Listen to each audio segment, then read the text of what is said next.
Kanina umiiyak yung anak natin. Tinutukso daw siya ng mga kaklase niya. Binugbog pa.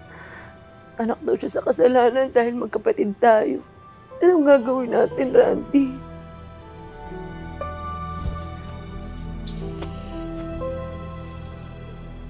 Paano tayo? Paano na tayong dalawa? Hindi naman natin alam noon, di ba? Totoo naman tayo nagmamahalan. Meron na tayong sarili nating pamilya. Pero bakit na tayo pinag-iiwalay?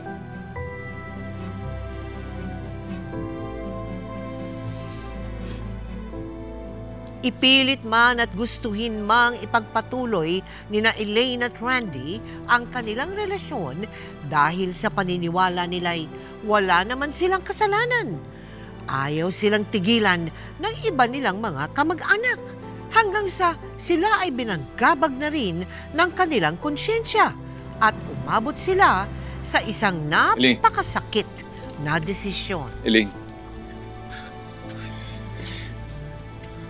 Ano?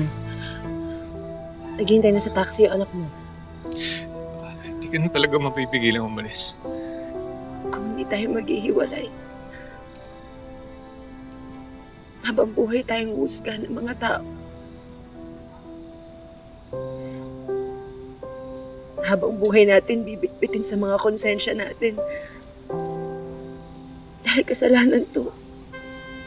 Kung kasalanan na mahalin ka, tatanggapin ko yung parusa. Pero walang kasalanan dito, anak natin. Kaya gagawin ko lahat para protektahan siya.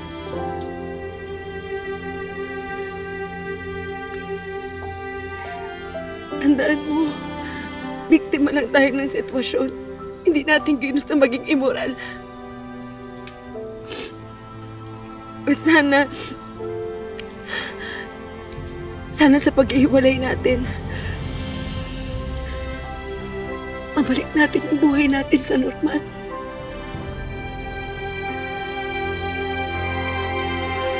Mag-iingat kayo palagi ng anak natin.